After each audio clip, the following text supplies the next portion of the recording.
Good morning, everyone, and welcome to Some Stops Along the Way, your weekly podcast that provides a deep dive into some of the most interesting countries in the world, outlining the history, the politics, the culture, and some very, very interesting people as well. In our last episode, we began a dive into my time in Israel and the West Bank,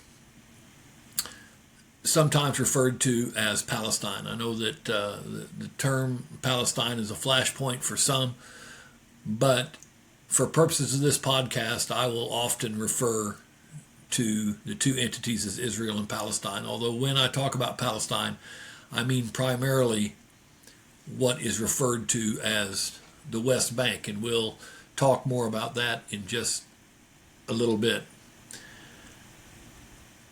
This is such a complex region of the world, and yet people try to make it so simple. I have friends on both sides of this issue, and I have friends internationally who feel very passionately about both sides of this issue. But for all the things that you can make of the situation in Israel and Palestine, you cannot make it simple because it's very, very complicated. And how we got to where we are today in the trajectory of the Israel and Palestinian situation is very complex itself. And that's really what I want to focus on in this particular podcast. There are many people I know that say it's very easy. Biblically, the land that encompasses the current configuration of Israel and Palestine belongs to the Israeli people. And certainly, there is biblical evidence for that. But there are many, many issues that play into that are extremely complicated and extremely controversial. And so today I want to talk quite a bit about how we got to where we are. I think it's very important to understand the complexity of this issue. So let's dive into it today. As I said, there are a lot of people who have a lot to say about the creation of the nation of Israel in 1948. But what we need to understand is that the idea for the creation of a Jewish state within what was known as Palestine actually dates back to 1917, when British Foreign Secretary Lord Arthur Balfour stated that His Majesty's government's view with favor the establishment in Palestine of a national home for the Jewish people, and will use their best endeavors to facilitate the achievement of this object, it being clearly understood that nothing shall be done which may prejudice the civil and religious rights of existing non-Jewish communities in Palestine, or the rights and political status enjoyed by Jewish citizens of any other country. Now, I want to reread part of that statement, because herein begins the complexity of this entire situation. Let me reread this statement. His Majesty's government view with favor the establishment in Palestine of a national home for the Jewish people, and will use their best endeavors to facilitate the achievement of this object. It being clearly understood, listen to this carefully, it being clearly understood that nothing shall be done which may prejudice the civil and religious rights of existing non-Jewish communities in Palestine, or the rights and political status enjoyed by Jews in any other country.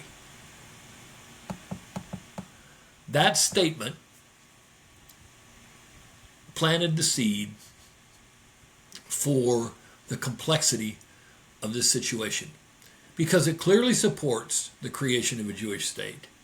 But it also clearly supports the rights of those peoples who at that time occupied that land to ensure that their civil and religious rights were respected. Of course, British involvement in Palestine was significant, as it was given a mandate for the region after World War I when it was conquered from the Ottomans. In 1937, there was something called the Peel Commission.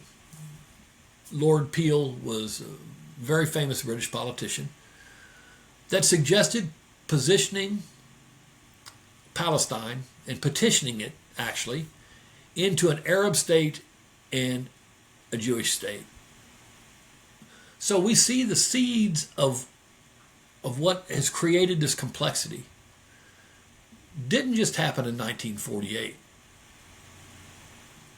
They go much further back than that, as the Jewish rights to this land were debated by those around the world. After World War II, the British handed the issue of the creation of a Jewish state to the newly formed United Nations. And this resulted in something that, again, caused reverberations that have brought us to where we are today. It's called Resolution 181. And Resolution 181 outlined a plan to petition Palestine into Arab and Jewish states, as well as the special international regime for the city of Jerusalem. And we'll talk more about that in just a little while. Under Resolution 181, the Jewish state was to receive approximately 56% of the land of the Mandate of Palestine, which is what it was called at that time, which encompassed nearly 82% at that time of the Jewish population. A majority of the Jewish population accepted the proposal, but it was ultimately rejected by the Palestinians. So you might ask, okay, there was a chance with this resolution to establish a homeland for the Jewish people, as well as preserve the integrity and much of the homeland of the Palestinians. The Palestinians, however, didn't see it that way. They had traditionally occupied the land for thousands of years. And so giving up any of that land, they believed, was not in their best interest. And in fact, put a traditional enemy right at their doorstep. Many of my Israeli friends talk a lot about the fact that they are surrounded by their enemies, and thus they have to have specific security protocols in place for their protection. But what we need to realize is that the Palestinians occupied that land before the Jewish state was created in 1948. And so the fact that they're surrounded by their enemies is directly relational to the fact that they reoccupied the land. And occupied is a flashpoint word, I understand, but they came there under the 1948 mandate, knowing that there was going to be friction between the Palestinian and the Jewish communities. So my point here is that there is culpability on both sides, and there's complexity on both sides. In the last episode of the podcast, I talked about the fact that both sides are right and both sides are wrong. And this goes back now generations to the early part of the 1900s, when this issue was unfolding. So the UN eventually approved Resolution 181, though it was opposed by all of the Arab states. And that leads us to May 12th, 1948, a seminal date in the history of the nation of Israel. On that date, a council consisting of 13 members debated two proposals. One was promulgated by the Americans that supported a truce, which fell short of creating an independent Israel.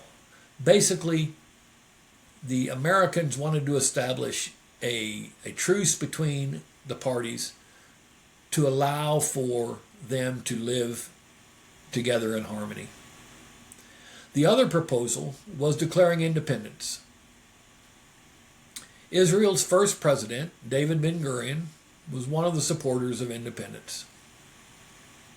Of course, the neighboring Arab states and the Arab League were opposed to the vote and declared that if Israel declared independence, that they would intervene to prevent the implementation of this council's edict.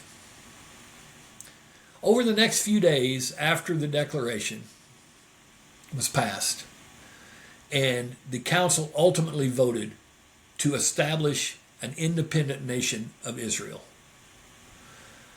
the armies of Egypt, what was called Transjordan at that time, Iraq, and Syria, engaged Israeli troops in the area of what had just ceased to be the Mandate of Palestine. And thereby, that started the 1948 Arab-Israeli War. That war began on May the 15th, 1948. And it ended with an armistice on March 10th, 1949. The 1948 Arab-Israeli War pitted Israel against the Arab League, basically. Egypt, Palestine, Transjordan, Iraq, Syria, Lebanon, Saudi Arabia, Yemen. Israel was, for the most part, victorious. However, Transjordan at that time won a partial victory with its annexation of the West Bank. And we'll talk more about what the West Bank is here in just a few moments. Although it was a relatively short war, it was a bloody one. There were approximately 6,300 Israelis killed during the conflict, about 4,000 of which were military, and nearly 20,000 Arab League and Palestinian fighters were killed. In 1949, Israel signed a separate armistice with Egypt. On 24 February with Lebanon, on 23 March with Transjordan, on the 3rd of April with, let me back up. They signed a separate armistice with Egypt on the 24th of February, Lebanon on the 23rd of March, Transjordan on the 3rd of April, and Syria on the 20th of July. Got it right that time. This armistice led to demarcation lines and saw the territory under Israeli control encompassing approximately 3/4 of the prior British-administered mandate as it stood after Transjordan's independence in 1946. So essentially, those who had occupied Palestine before, the Mandate of Palestine, lost virtually 3/4 of their land at one time. Israeli controlled the territories of about 1/3 more than was allocated to the Jewish state under the UN petition proposal. So under this Resolution 181, there had been a design of the territory that the nation of Israel, or the Jewish state, would occupy. But because of the war and the armistices after that, the Jewish state actually occupied a third more land than had been agreed to under Resolution 181. That encompassed some 21,000 kilometers, or 8,000 square miles, including the entire Galilee and Jezreel Valley in the north, the Negev in the south, West Jerusalem, and the coastal plain in the center.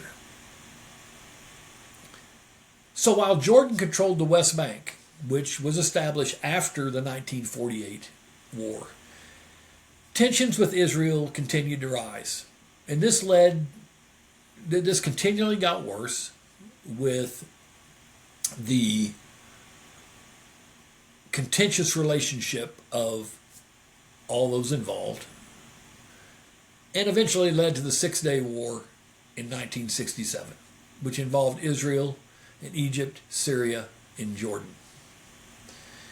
If you have read much about that time, Golda Meir was the prime minister of Israel during that period. It was a very intense time because in the early days of that Six-Day War, Israel was not doing well.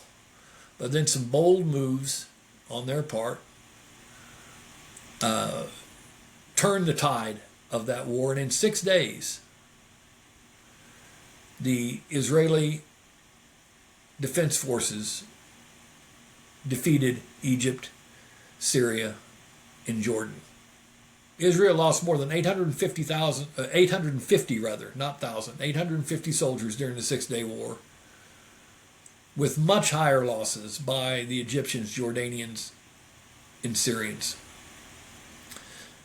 But the important thing about the 1967 Six-Day War is that Israel captured Jerusalem and the West Bank.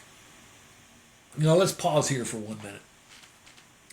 You're already seeing the complexity unfold since 1917 and Lord Balfour's declaration, into the 1930s, then to World War II, then to Resolution 181, then to the vote for independence in 1948, and the first Arab-Israeli war, and then all the contention that led to the Six-Day War in 1967.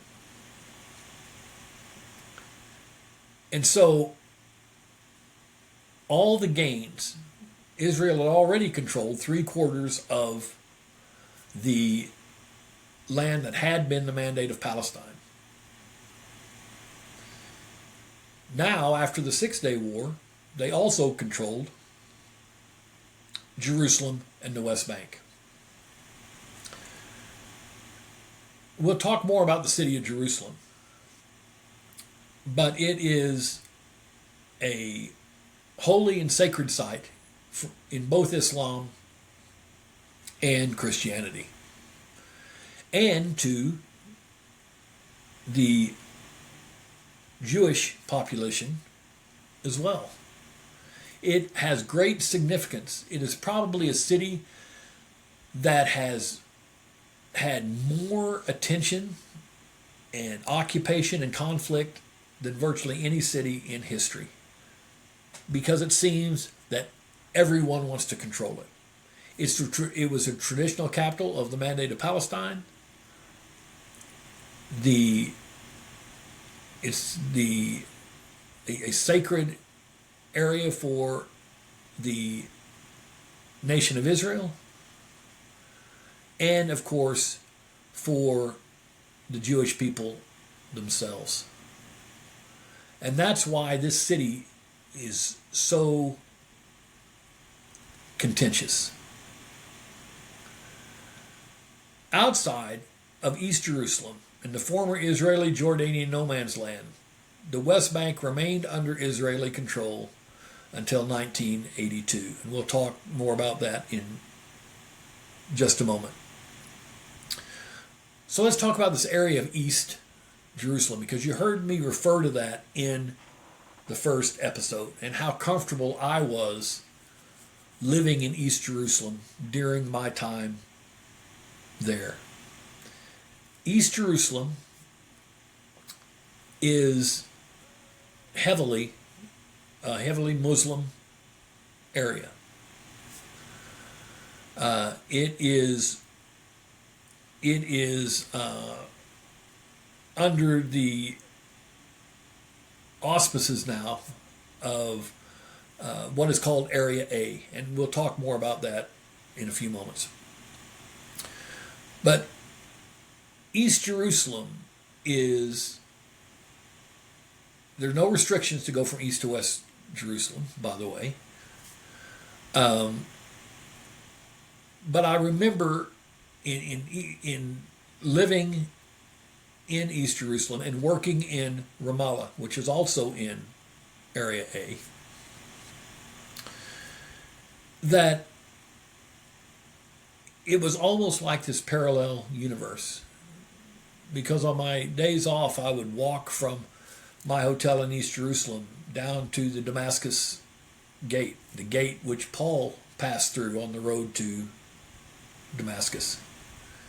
And this led into the Muslim quarter of the old city of Jerusalem. Remember, the old city of Jerusalem is essentially divided into 4 quarters. They're called quarters, but they're not necessarily all the same size. The most populous is the Muslim quarter. And then you have the Jewish quarter, the Christian quarter, and the Armenian quarter. And I would walk through East Jerusalem, which was very much Arabic in its look and feel. Walk down to Damascus Gate, spend time in the old city, make my way back to the hotel later on. Sometimes I would traverse the old city and I would go into West Jerusalem. If you stand on the parapet near Jaffa Gate, near the Tower of David in the old city of Jerusalem, you can look out into West Jerusalem. You see the big King David Hotel that I talked about in the last episode. And there were many times I would walk through the old city and walk down to Ben Yehuda, pedestrian street, which is a big shopping area in West Jerusalem. But for some reason, I always felt a little more comfortable in East Jerusalem. That's not a political statement. It's simply I was used to working in Muslim cultures, and so nothing put me off in living and working in that culture and living in East Jerusalem. So let's pick up here. 6-Day War is over. Israel was successful in defeating Egypt, Syria, and Jordan, which caused them to occupy what is known as the West Bank and East Jerusalem, which remained under their control until 1982. But in 1993, there was something called the Oslo Accords.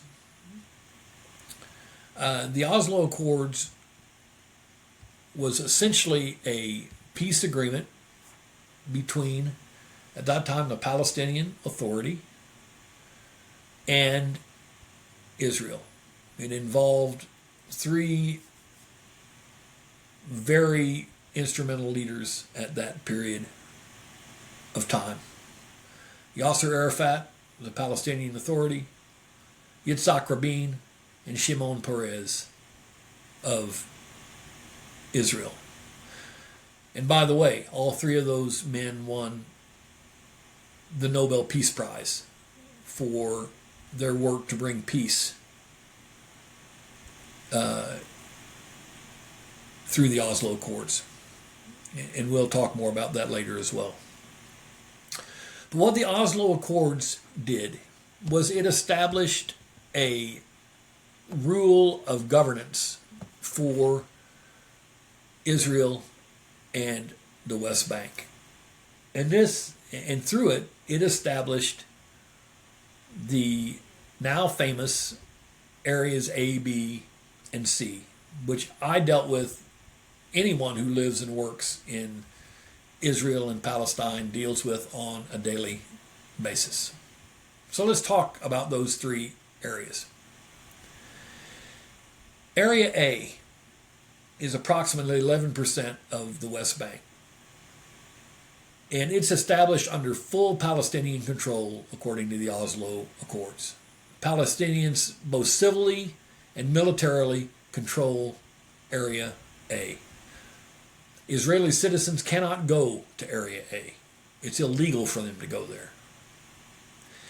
Area B is approximately 28% of the West Bank, and it's established with joint Palestinian and Israeli military control, but Palestinian civil control.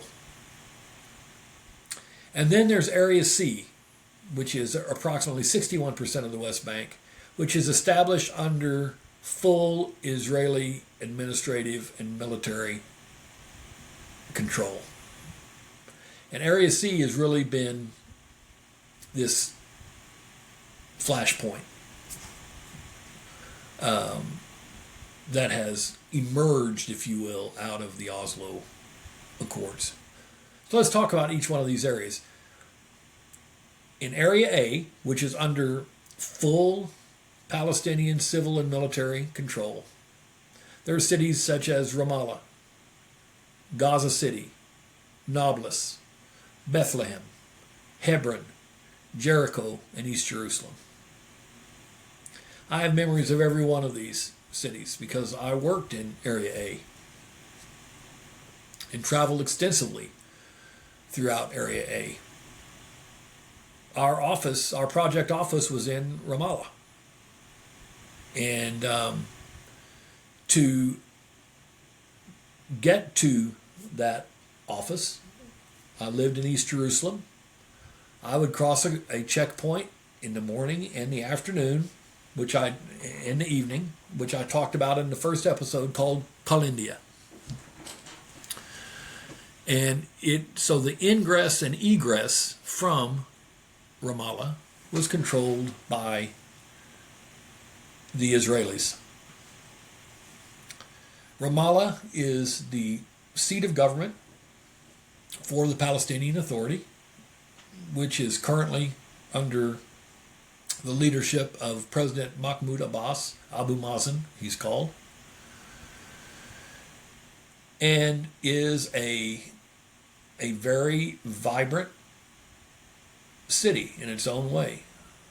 A great number of small businesses, a trading culture, as in much of the Muslim world, but also a flashpoint for a lot of conflict that happens in that area. And then, of course, in Area A, there's Gaza City. And recently, we've heard a lot about Gaza City and about the conflict that is currently going on in Gaza as a whole. Of course, Gaza has a coastline. And the first time, as I said in the first episode, that I was in Gaza was in the late 1990s.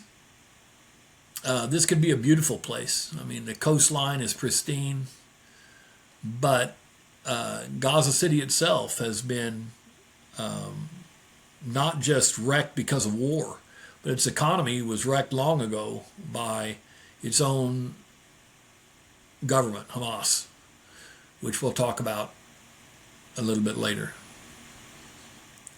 And then, of course, there's the city of Nablus, which right outside is a traditional site of Jesus' interaction with the woman at the well. Nablus is also known for one of the greatest desserts that I've ever eaten, called kanafa. It's a home of kanafa. You can get amazing kanafa with that honey and sweet cheese. in Nablus. And then, of course, there's Bethlehem. My memories of Bethlehem are so numerous that I can't share them all here. I shared a few in the first episode. But I remember on one of my trips to Bethlehem, going to the Church of the Nativity. Remember the Crusaders, when they during the time that they were passing through that region, they built churches on most of what they considered to be the religious sites, and so they built the Church of the Nativity in Bethlehem over the traditional site of where they believed the manger might have stood.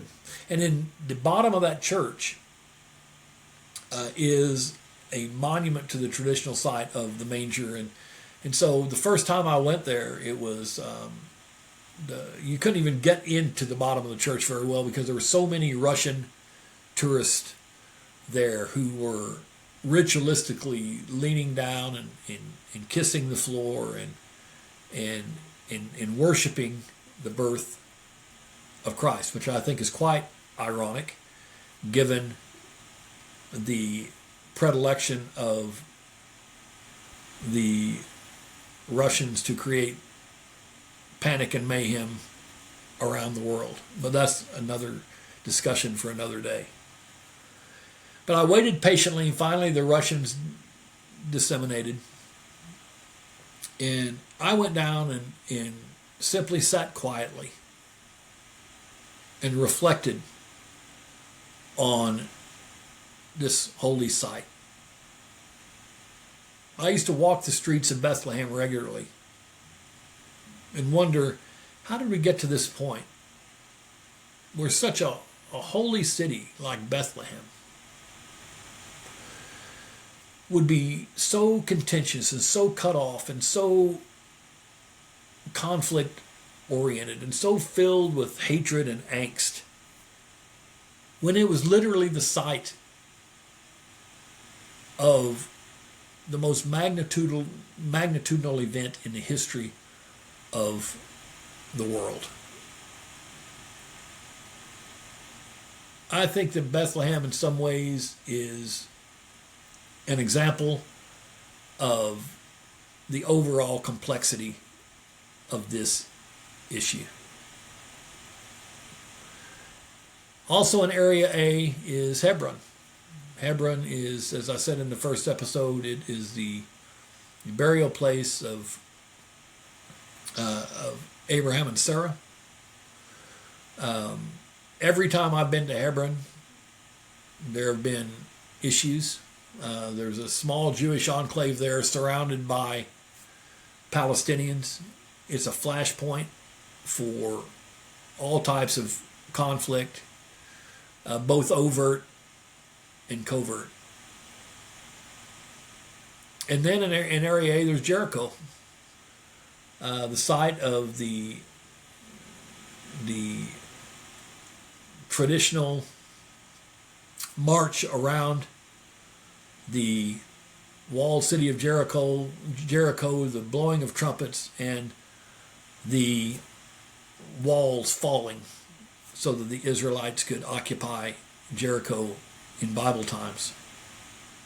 Now Jericho is another very much Palestinian-oriented city. It has, strangely enough, a casino there, which is, as near as I can tell, thriving. Again, just a very odd thing to think about. That cities like Bethlehem, Hebron, and Jericho, which mean so much to both the Muslims and the Christians, would be in this state of angst and conflict. But therein lies the problem. They're important to both the Christians and the Muslims. And the Jewish people who find themselves in neither one of those camps.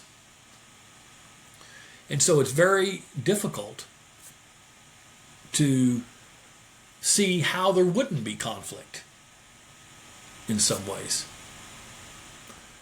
So that's Area A. Area B, there's some 440 Palestinian villages. Remember, Area B is under joint Palestinian-Israeli military control and Palestinian civil control. These small villages are dotted all through the Judean hills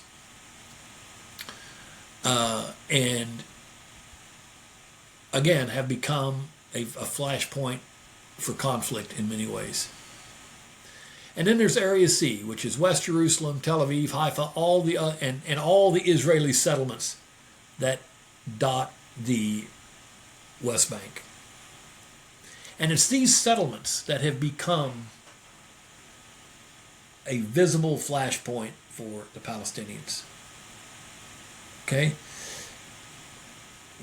After the 1967 war, when Israel occupied the West Bank up until 1982, they began to settle in that area. They began to import Israelis who wanted to live the kibbutz lifestyle and formed settlements, like the one I talked about in the first episode in Gush Etzion, which no longer exists. And so these settlements began to proliferate.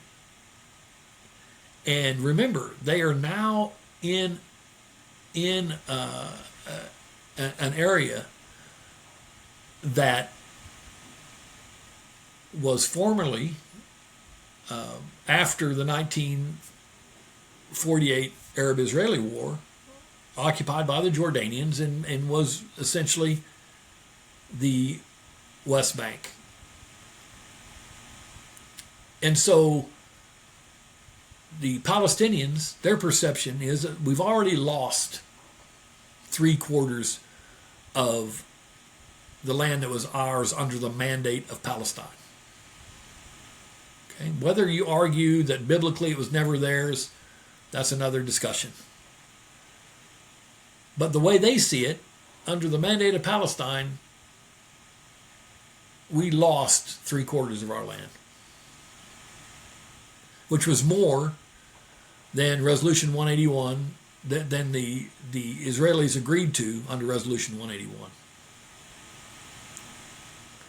Then, in 1967, we lost essentially 66%, or rather 61%, of the small area that we had occupied after the 1948 war in the West Bank, leaving about 39% of the territory somewhat under the control of the Palestinians. So in their mind, this is a further incursion and a further encroachment, a further insult to not only their national heritage, but their ability to live their lives. On the other side, the Israelis would contend that, number one, land that is taken in a war, there is legal standing to continue to occupy that land, number one. Number two, the hardline Israelis would say this was never yours to begin with. And so the fact that you lost it, you really didn't lose anything. It was ours to begin with. And so there shouldn't be any issue.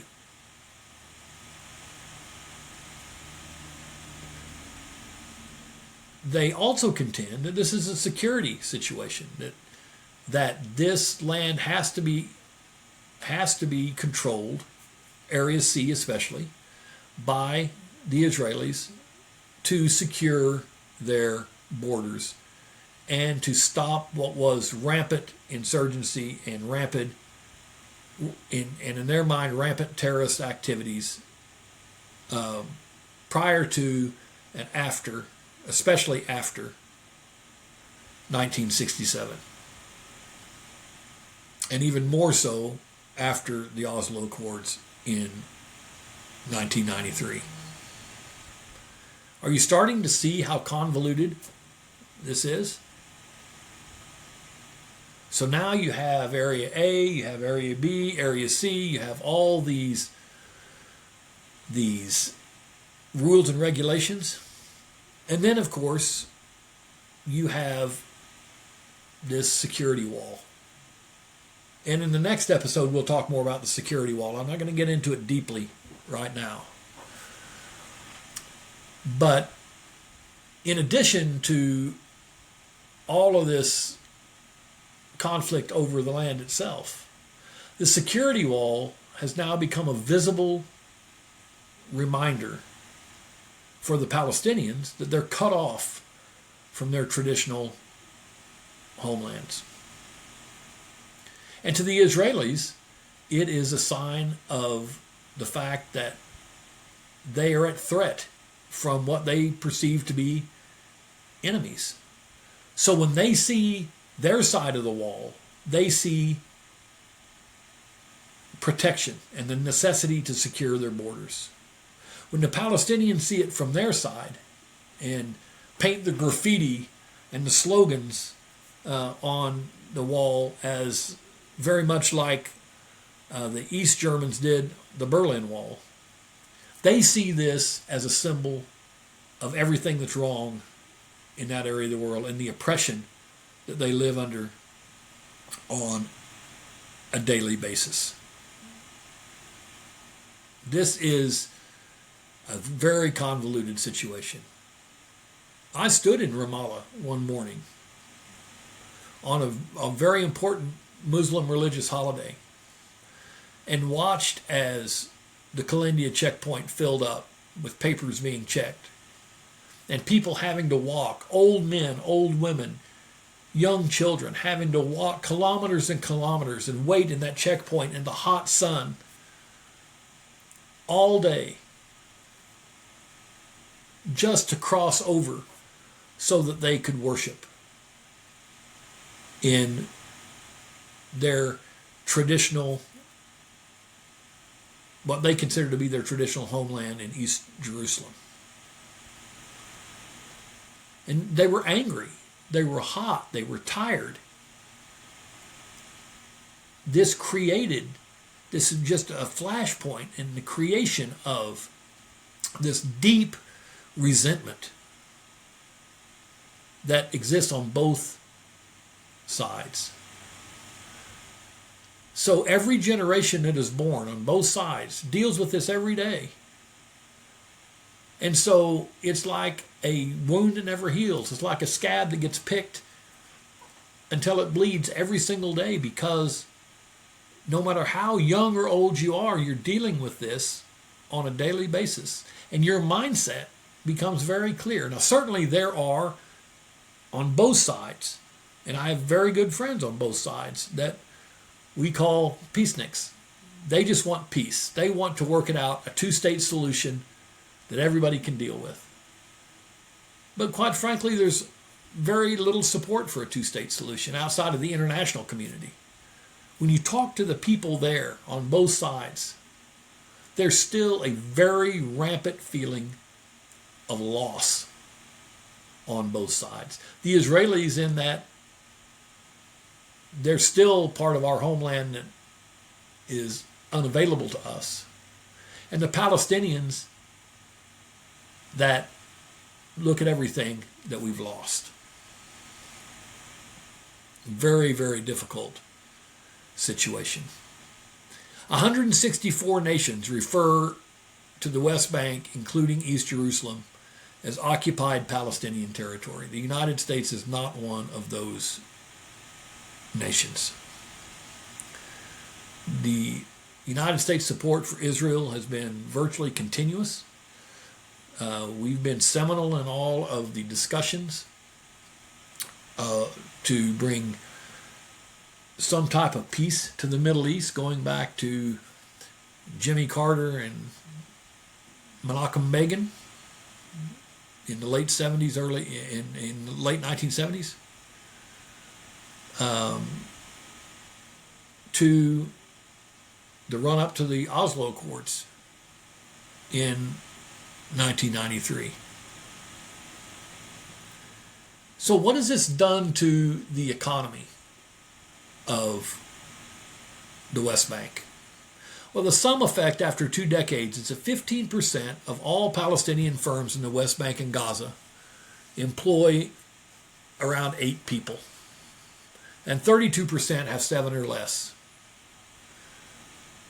They're prohibited from selling their products in Israel, and Israel's policies in some ways distort wider trade relations to the point that by 1996, 90% of all West Bank imports came from Israel, with consumers paying more than they would for comparable products that they could have received had they had commercial autonomy.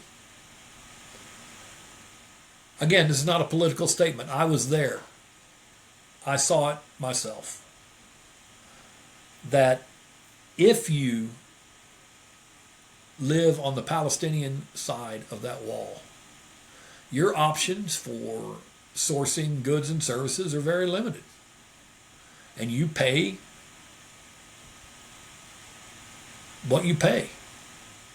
And there's a wide perception that the Israeli firms are benefiting, and some Palestinian firms that are friendly with the Israelis are benefiting, while everyone else is left out of the equation, leaving the Palestinians basically to have a bunch of tiny businesses that eke out a living, while most of the economic wealth is in Israel. That's indisputable, by the way, and it's not a political statement.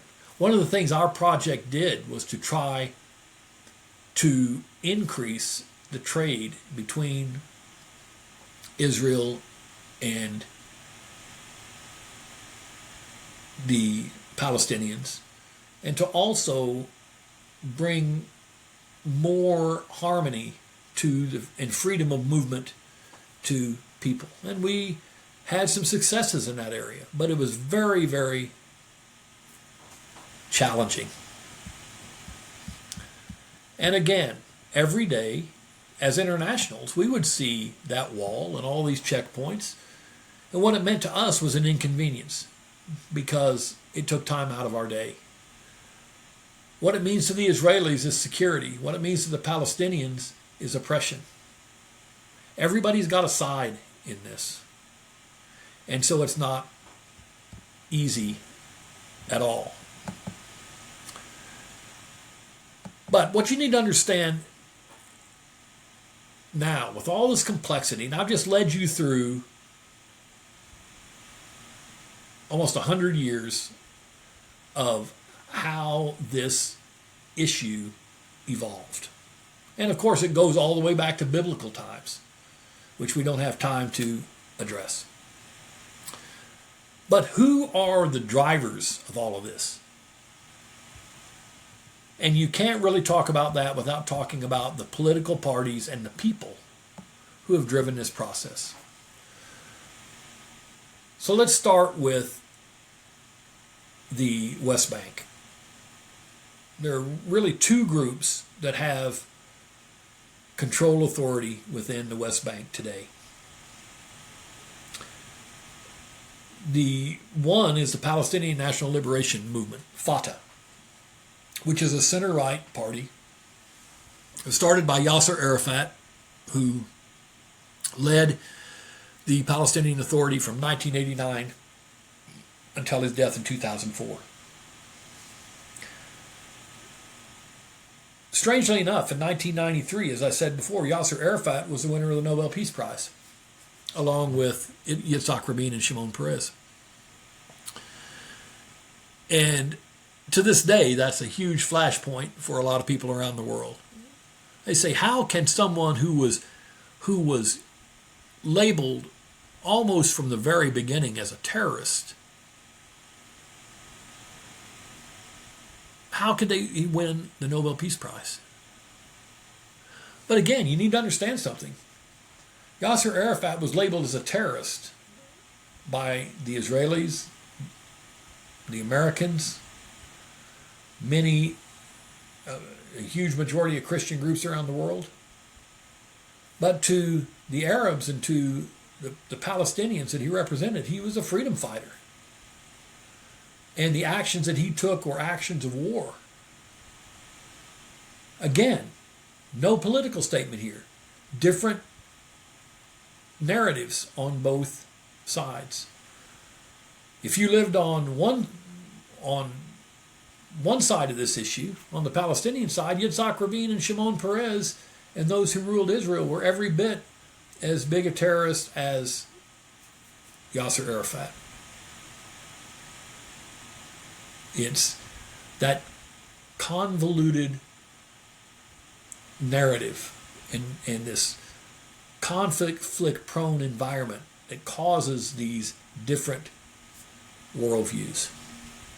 Of course, Yasser Arafat died in November of 2004 in France. And there's still speculation today about his death. Some say he was poisoned. Some say that he had AIDS. Who knows? We'll never know. But it was very controversial.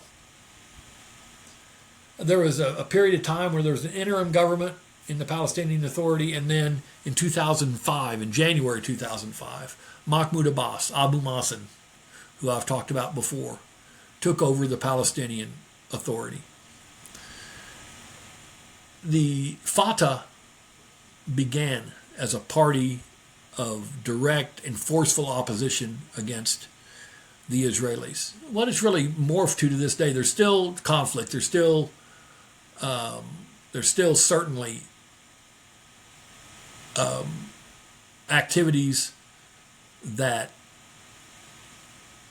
create a very large degree of angst in the Israeli community. There's still suicide bombings occasionally. There's still attacks occasionally that are linked to Fatah and the Palestinian Authority. But they've become much more moderate over time. And right now are really caught in a situation where when Hamas acts out, the Palestinian Authority has to pay the penalty as well, which they don't really appreciate very much. Hamas is the other political party. It's a right-wing, far-right party that was led by Ismail Haniyeh from 2017 to 2024, and now they've got a temporary committee leadership since October 2024. But Hamas, which is the Islamic resistance movement, is much more focused on armed insurrection against Israel. And of course, the latest events are part of that. Now, as I said, when I worked there, I tried not to take sides either way because we had to do our work. And I had friends on both sides of the issue, and I would listen to each side. And in some ways, I agreed with each side. In some ways, I disagreed. I also disagreed with the peaceniks who just said, let's all get along because it's unrealistic. Okay? But what I can tell you is this, that the reality on the ground is much different than you see on the news. CNN's telling one story, Fox is telling another story, different websites are telling other stories. Here's what I witnessed myself. Every day I would travel back and forth across Calendia into Area A. Had a driver for our project who was a really, really good guy. And one day we were driving from Ramallah to Nablus, and we were talking. And I asked him about his sons, who were both teenagers. And he said, I'm very worried about them. I said, why? And he said, well, they're becoming more and more frustrated with the Israelis. They're becoming more and more radicalized, and I'm afraid that they're going to go out and join one of these protests and start throwing rocks or burning tires or getting into conflict with Israeli soldiers, and they're going to get themselves killed. And every time we heard on the radio or the television that there was a conflict in some area, he would start calling his family to make sure that his sons were okay. He just wanted to live a good life. He wanted to protect his family. And yet, this whole situation was injecting poison on virtually a daily basis into the hearts and minds of people on both sides. I asked a group of Palestinian youth during a forum one time, look, explain to me how this works. You have rocks. You have burning tires. You have Molotov cocktails. The Israelis have machine guns. They have tanks. They have mortars. How do you think this is going to work out? How do you think that they're going to react when you throw a rock at them and you injure an Israeli soldier? They're going to beat you down. If you kill an Israeli soldier, they're going to come in and they're going to kill 50, 60, 70 Palestinians. How do you think this is going to work out? And the answer I got was it's our obligation to do this because they're wrong. Wow, something to think about. And it's so convoluted, as a matter of fact, that as I said in the beginning, in the beginning episode, I don't think there will be peace in the Middle East. Certainly the Bible says that there won't be. But I don't believe there'll be peace in the Middle East, in Israel, among the Israelis and Palestinians, because there's too much money in war. Every time something happens. I'll give you an example. Before Yitzhak Rabin's assassination, he was in the process of dismantling a lot of the settlements and repatriating those Israelis in those settlements back to Israel. It was very controversial. It was absolutely opposed by the Zionists. Absolutely a cataclysmic situation for them. And then Yitzhak Rabin, of course, was assassinated. Sometime after his assassination, several months, I was in Israel, and I was with a person who was an acquaintance of mine that I was working with at the time, who represented the Christian community in the United States and interacted with the Jewish community in the United States. And we were having lunch one day, and he says to me, I'm glad that God answers prayer. I said, well, I am too. And he said, yeah, but I'll give you an example, Mark. He said, when Yitzhak Rabin began dismantling settlements and negotiating with the Palestinians to repatriate Israelis in the settlements back to Israel, I prayed, and my network prayed, and Christians all over the world prayed that God would stop this from happening. And he did, because Yitzhak Rabin was assassinated. And I remember looking at him and thinking, something's wrong. Here is somebody sitting here saying, I'm glad that the Prime Minister of Israel was assassinated, that it was God's will that he was assassinated. It was certainly the reality of the situation, and certainly, because I believe that God controls the universe, allowed to happen. But for a Christian, someone who purports himself to be a Christian, to sit there and say, I'm glad this happened, that a man lost his life to prevent this from happening, is something I couldn't get my head around and I couldn't agree with. But virtually nowhere else in the world have I seen more polarization of mind than I have in this area of the world. And it's because of the people involved.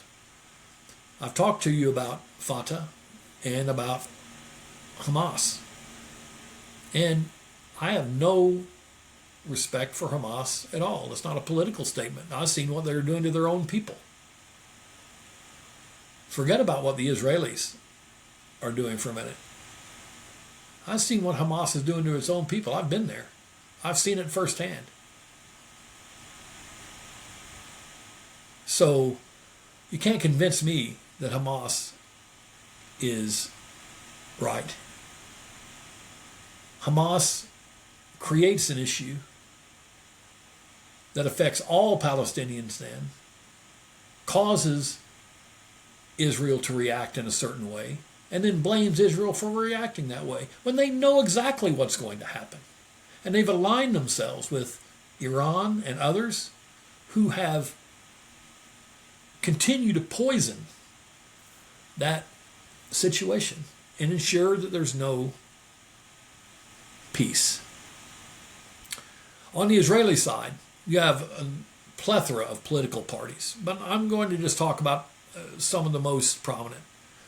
Of course, one of the biggest, most prominent parties is Likud. It's a right-wing party, supports Zionism, conservatism, and right-wing populism. Then there's the National Unity Party.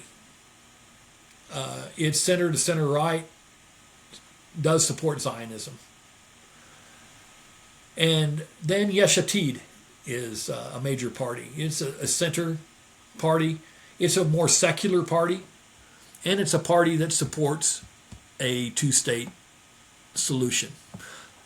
The Shas party is socially it's right-wing, economically it's center-left. It focuses on religious Zionism and conservatism. Then there's Yisrael Beitenu, a right-wing to far-right party that's very nationalistic, very conservative, really focused on Russian interests. These are just some of the larger parties. Of course, Likud party is in control right now with their Prime Minister Benjamin Netanyahu. So the first Prime Minister of Israel was David Ben-Gurion, who was Prime Minister from 1948 to 53, and then from 55 to 63. At that time, he was associated with a party called Mepai, which no longer exists. It merged with a lot of different parties and became the Labour Party, and then the Labour Party in 2024, I think it was, merged with other parties. So Labour doesn't even exist anymore. I'm just going to cover some of the most prominent prime ministers of Israel because there have been several. Golda Meir was prime minister from 69 to 74. She was actually a minister during the Six-Day War.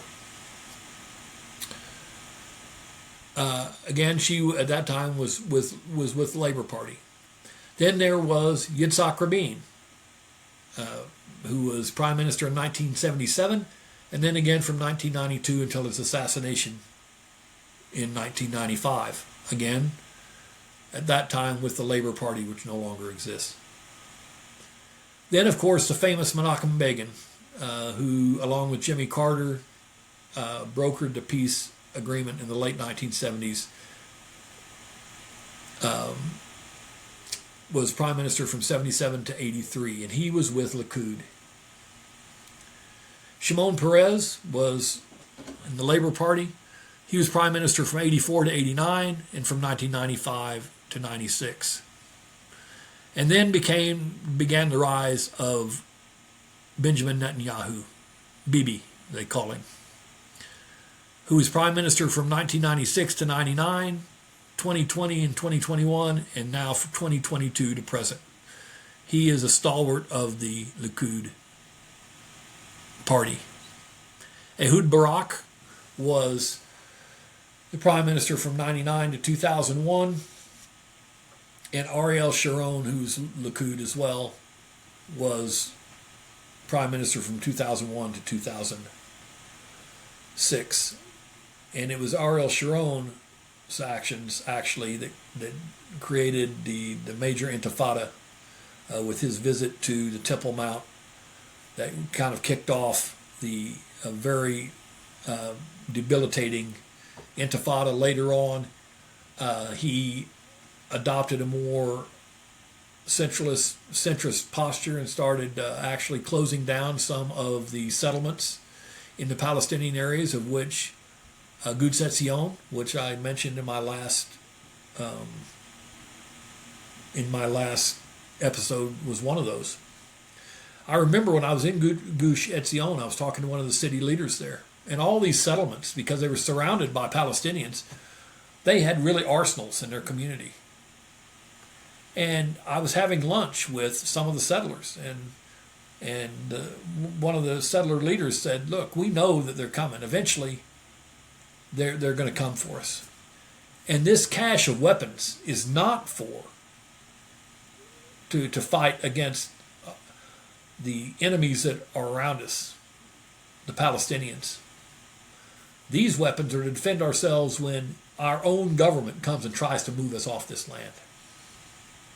Well, when this happened, when Ariel Sharon was prime minister, fortunately they didn't fight back with weapons, but I remember watching it on television and seeing Israeli soldiers break down and cry as they carried elderly Israeli men and women from their homes in these settlements and took them back to Israel, because they had to enforce something on behalf of their own government they didn't even believe in themselves. Very, very difficult situation. So let me sum up everything by this. And it's getting late, I know, in this whole episode. And so I'm going to pick up in the next episode where I'm leaving off here. But I want to reiterate that anyone who thinks that this is a black and white issue, that you can simply say the land belongs to the Israelis or the land belongs to the Palestinians, is very mistaken. Certainly, the biblical mandate and the biblical ownership of this land is indisputable for those who believe in the Bible. But everything that emotes from that has been created by man, by the British, by the international community, by the Palestinians, by the Israelis. So this conflict is generations old, but it's been perpetuated by man, who has a vested interest in there being conflict. We're going to pick up in the next episode, and I'm going to give you an example I think that sums up this entire issue in Israel and Palestine. But until then, thanks for joining today. Hope you enjoyed this episode. I know it was a little bit of a longer one, but until next time, Have a great week, and we'll see you soon.